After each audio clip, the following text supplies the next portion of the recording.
오늘 본문은 죽은 나사로를 살리시는 말씀입니다. 지금까지 오병이어의 기적을 통해 자신을 생명의 떡으로 말씀하시며 예수님을 믿는 사람들에게 생명을 주기 위해라고 말씀하셨고, 무리를 거르신 것과 소경의 눈을 뜨게 하기 위함으로 세상의 빛을 보게 한 사건도 역시 예수님이 세상의 빛이라는 것을 알려주셨습니다. 예수님께서 이적을 하나하나 행하실 때마다 예수님이 행하신 메시지가 있습니다. 예수님이 이 땅에 오셔서 하신 일은 사람들을 구원하기 위함입니다. 사람들을 구원하기 위해 때에 맞게 이적을 행하셨습니다. 그 구원의 말씀은 예수님이 어린 양 제물이 되어 죽으신다는 것입니다. 예수님이 제물이 되어 죽으셔야 우리가 죄사함을 받을 수 있습니다. 구약에서 어떻게 해야 죄사함을 받을 수 있는지 생각해 보세요. 죄인은 죽을 수밖에 없지만 그 죄인이 살려면 제사장에게 짐승을 잡아와서 그 짐승을 죽여 피를 흘리고 불에 태워야 내 죄사함을 받을 수 있었습니다. 예수님이 죽으시고 다시 살아나신 사건을 말씀하시는 겁니다. 예수님이 이 땅에 오셔서 죽으시고 다시 부활하신 사건, 이 사건을 말씀하시고 그 말씀을 이루기 위해서 오셨습니다. 마리아는 예수님의 발에 향유를 붓고 자신의 머리카락으로 예수님의 발을 닦아주던 여인입니다. 바로 그 마리아의 오라버니가 병들어 죽어가고 있다는 것입니다. 요한복음에서 마리아는 앞에 나오는 것이 아니라 11장 나사로 다음 12장에 나오는데요. 이는 바로 나사로 사건이 예수님의 죽으심과 연결되어 있다는 것입니다. 예수님이 죽으시고 부활하시는 사건과 관련하여 죽은 나사로를 다시 살리시는 예수님을 말씀하시려는 사건입니다. 나사로는 병이 들어 죽어가고 있었습니다.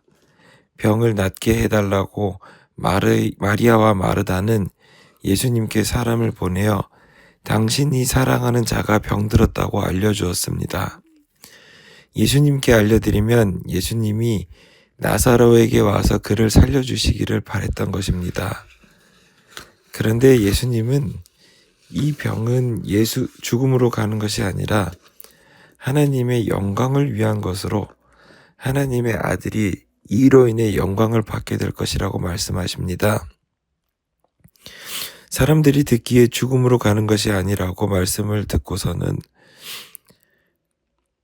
나사로가 죽지 않는다고 생각했을 수도 있습니다. 그런데 뒤에 하나님의 아들이 이로 인해 영광을 받게 된다는 말씀은 무슨 말인지 잘 못 알아들었을 것입니다. 나사로가 병들어 죽어가는데 예수님은 머물렀던 곳에 이틀을 더 머무시고 다시 유대로 가자고 하셨습니다.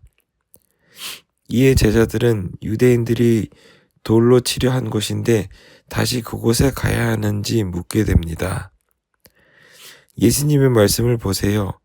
예수님은 낮이 12시간인데 사람이 낮에 다니면 이 세상의 빛을 봄으로 실족하지 않는다고 하시며 나사로에게 가야 한다고 하시는 겁니다. 예수님이 빛이신 것입니다.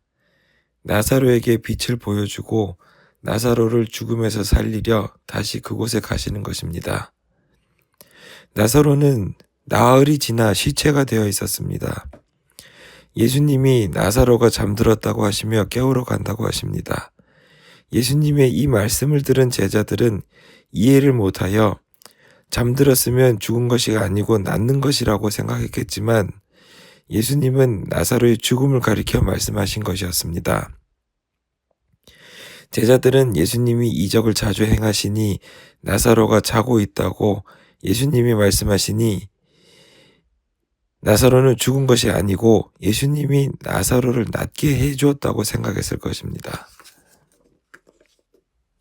예수님이 나사로는 죽었다고 다시 설명하시며 예수님이 그곳에 있지 않았던 것을 기뻐한다고 하시고 제자들에게 믿게 하려 가자고 하신 것입니다.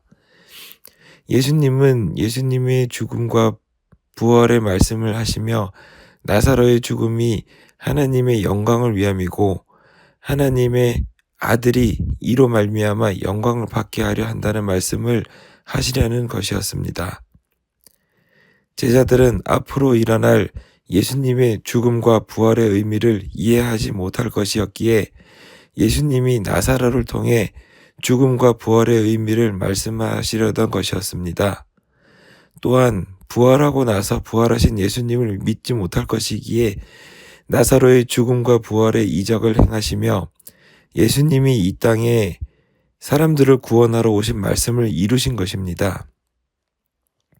예수님의 부활을 제자들이 믿지 못할 것이기에 이 나사로 사건에서 나사로의 죽기 전 병든 상태에서 예수님이 그곳에 있지 않았다는 것을 제자들을 위하여 기뻐하신다고 하신 겁니다. 그 다음에 말씀에서 도마의 말씀이 나오는데 그 도마가 예수님이 부활하신 후 예수님의 옷자국에 손을 넣어보고 예수님이 부활하심을 믿었던 도마입니다. 16절에는 예수님이 있을 때에 제자들에게 주와 함께 죽으러 가자고 했지만 예수님이 안 계실 때는 예수님이 앞에 계셔도 믿지 못했던 도마였습니다. 그러니 예수님이 나사로가 죽은 것을 제자들을 위해 기뻐하신다고 말씀하셨습니다. 예수님은 나사로의 죽음과 다시 살아난 사건은 예수님이 죽으시고 부활하시는 그 구원의 이야기와 연결되어 있습니다. 예수님이 이 땅에 오셔서 구원의 말씀을 하시고 그 말씀을 성취하시는 사건이기 때문입니다. 기도하겠습니다. 하나님 아버지 감사합니다. 예수님께서 죽은 나사로를 다시 살리시는 말씀을 듣게 하시고 배우게 하시니 감사합니다.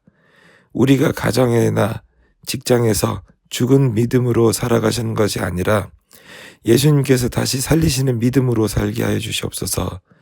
우리의 삶이 죽은 것처럼 실패한 삶이 아니라 부활하신 예수님을 믿고 따라갈 때 우리의 삶이 어떻게 변화되고 살아가는지 눈으로 보고 살게 하여 주시옵소서. 우리 예수님이 부활하신 것처럼 우리도 다시 살아난 믿음의 성도가 되어 살게 하여 주시옵소서. 감사드리며 예수님 이름으로 기도합니다. 아멘.